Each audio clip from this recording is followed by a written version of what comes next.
Hey everyone, this is LuckySevenDX. Welcome back to Let's Play Okamiden. In the last episode, while we were told to search for a partner by Misaki, we got the rejuvenation brush technique, and basically, chaos just kind of happened in Kamiki Village. We have rescued the villagers now, though, by basically bringing the sun back, so that's always good. However, you know, Sakuga's tree is still somewhat destroyed, and as you can see, the sky is still, everything's still a bit dark, so we still have a lot to heal in this village. However, there's not really much we can do now. Our best bet right now is to find ourselves a partner and to, well, move on with the plot, I suppose. And that is precisely what we shall be doing. However, before that happens, oh no, it's another pre-scripted fight. Now, I did leave you guys a question in the previous video, which I probably should have asked, vocally back then, but I didn't actually have the question until now, which is basically how I should be doing these battles. Now, last time what I did was I did show the bottom screen with the health bars. This time, I'm going to show only the top screen. I guess for those of you who haven't decided yet, if you have a preference between one of the two, let me know, and I guess whichever one is whichever more people are inclined to, I'll show that style. So either showing both screens, or like I'm doing right now, just showing the top screen, not showing the action. You won't be able to see the health bars, but I mean, look, right now he's dead, so it's not maybe the biggest deal, but I'm not really sure I do that. Of course, if you're watching this video, 2 months from now, obviously this is already pre-decided, so don't leave a comment about that. I do apologize, I suppose, for having to make you listen to stuff that isn't really relevant to you anymore. Anyway, battle's really simple. As you did see, we can also use the A button to dodge around, which is not really that useful. There's not really that much use for dodging. It doesn't even give you that much of a dodge that normal running couldn't accomplish. And there's not really that many enemy attacks that are really scary to dodge, I suppose.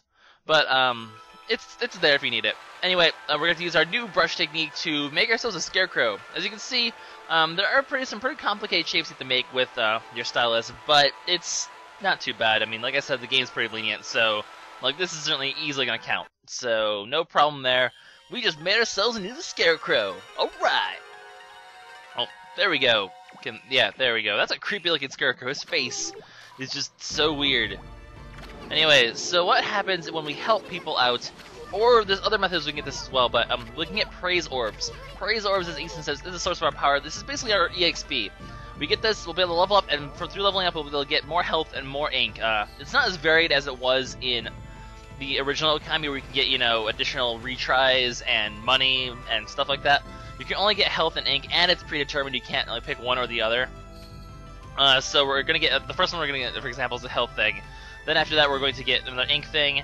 Occasionally, you'll get both a health pot and an ink pot. I guess we'll call it a health pot. Why not? We'll just call it health pots. Calling them suns just makes me confused. So as you can see, Susanoo's in here. Kind of a bit of a problem, because I was like, okay, so I actually completely forgot what I had to do next. I was like, we did talk to Susanoo, right? But no, he's not here. He's actually Susanoo. He's Susanoo. There we go. I need to say his name right. It's not even that hard. I'm just being an idiot. It's like with Mia and Lakitu. I just can't say his name right either. But Susanoo's over here. Basically, he's blocking up the exit, so we can't even escape Kamiki Village. So, well, let's just go back in town, and this will actually trigger a new cutscene as we get close, because as you can see, there's a person here that we haven't seen before. There's basically, well, her. And, well, for those of you who are good at attention to details, you might be able to notice something, but we're going to ignore that for now and actually follow the plot. A little girl's crying, and well, who just said that? There's a dude on the roof. Dude, what are you doing on the roof of that building? How'd you get up there? There's there's no entrances over there. How the heck did you climb up there? Anyway, this is Kuni. He's a really cool guy.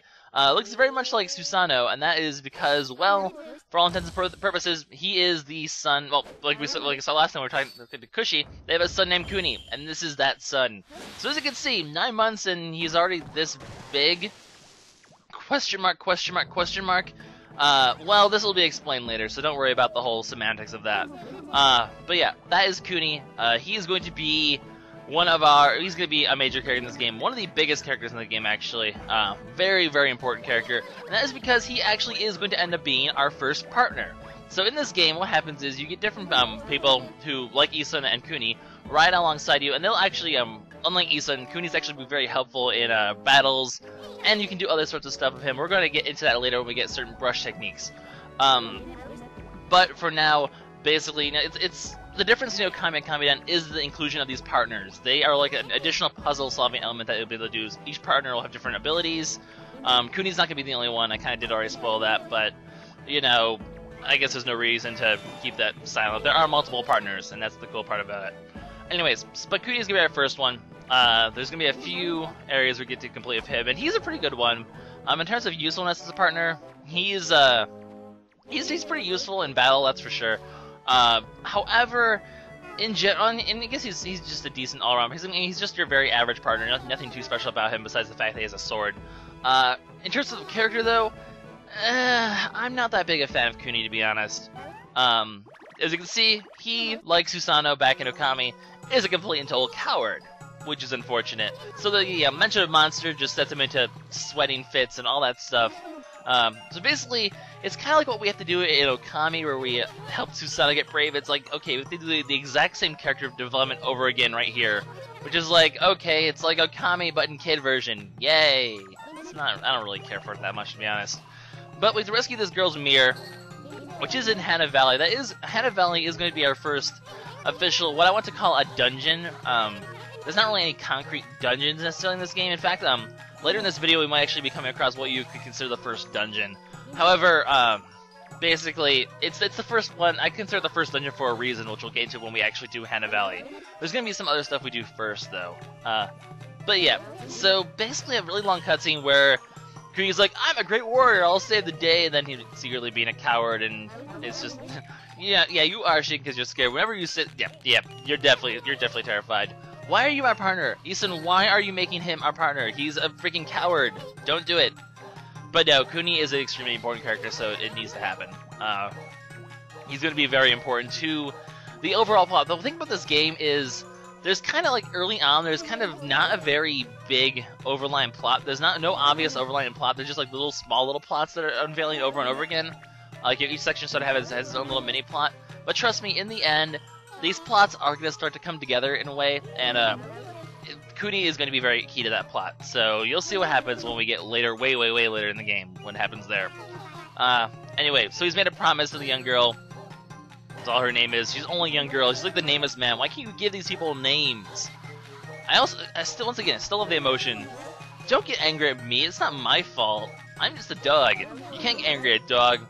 We're just. Well, I guess technically it's a wolf, but whatever. Also another important thing is he can see our markings in case you didn't catch that, which is obviously important. Anyone who can see Chibi's markings means they're a very important character. So, and Chibi's like, you sir are pathetic. But yeah, you always get one of these cool action poses as well with the partners. So once that happens, you know you got yourself a new partner. Anyways, so Kuni's gonna be riding our back from now on. Kind of have to suck for Chibi though. I mean, he's probably not the latest fellow, you know? Probably a little unpleasant.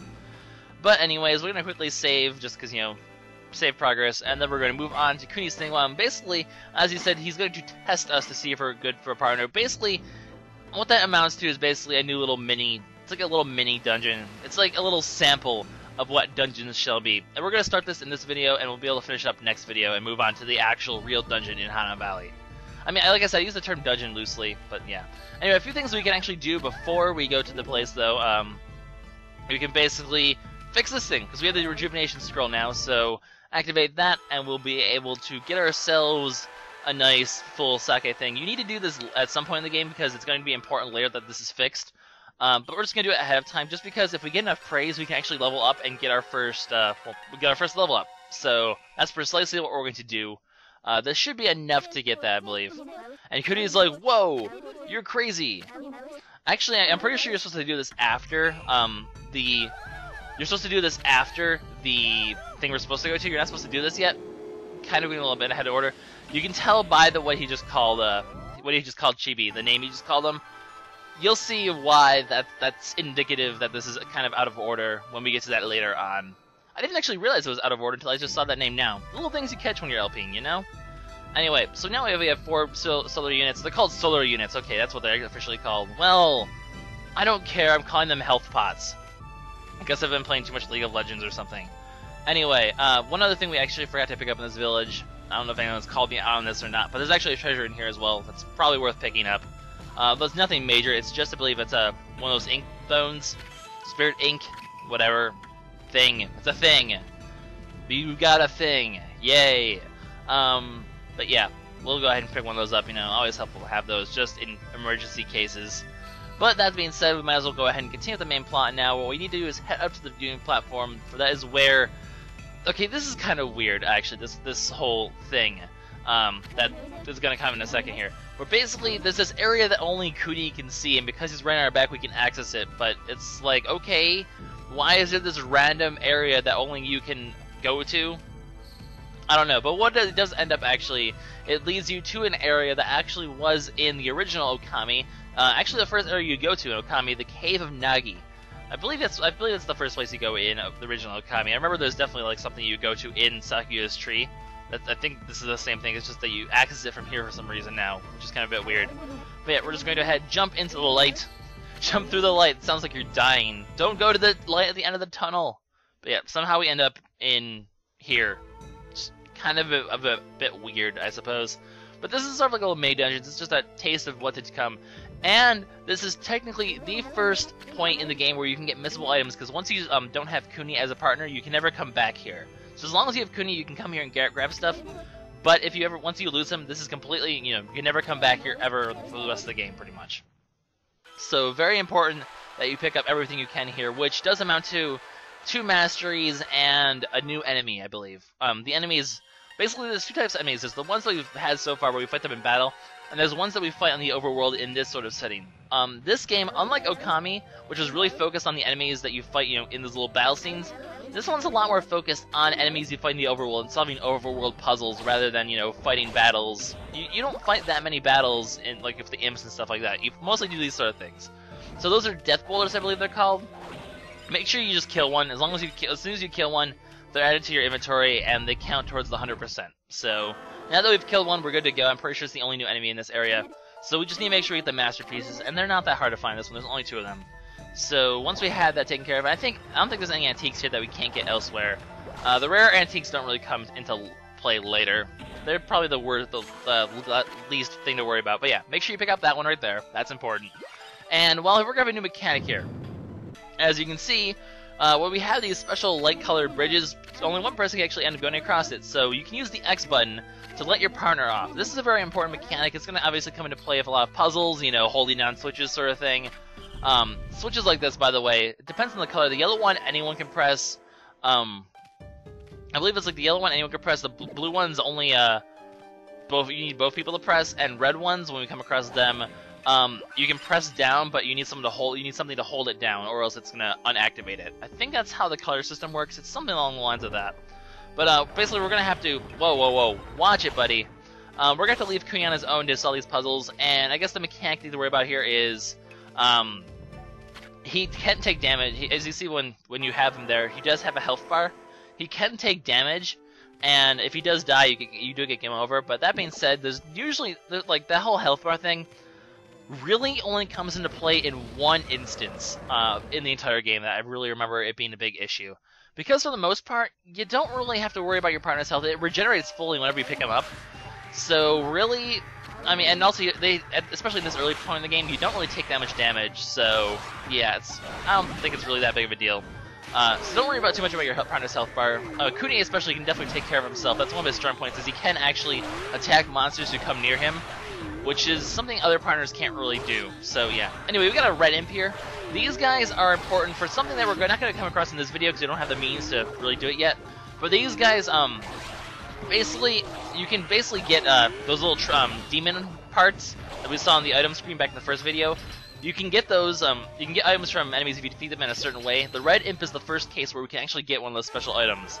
We don't have the means to get it from him yet, though. We will really soon, though. Next video, we'll be able to get that. But for now, we can't do that. Basically, what they have is they basically have their tops. They do a little bit more damage. They're a little bit more threatening. They have their spinning top attacks. That's a blue switch, by the way. In order to defeat them, you'll have to break their top and so on and so forth. They're pretty basic enemies still, though. There's nothing too threatening about them. They're just basically stronger versions of green imps that are on tops. So whatever that means. Stop running me over. Also, these other enemies also sort of serve as a way to get back health and your ink, because they usually drop health and ink when you defeat them. Also, the pots will also drop ink as well. So as you can see, Kuni can handle people around him. He can't necessarily handle all of them. You can see he's getting mobbed actually and taking damage, but It's only half a heart. I mean, he's got plenty of time. He's still defeating the enemies. He's taking a swing at them. I think if he's attacked from behind, he gets hit. If he's attacked from the front, he'll actually be able to defend himself. So, I think that's how it works. I don't really know. But we get our first key. I guess these are like small keys in the game. They don't come into play that often in the key system. It's not like Zelda where the dungeons in Zelda are pretty different. They're all like, you know, multiple paths and all that stuff.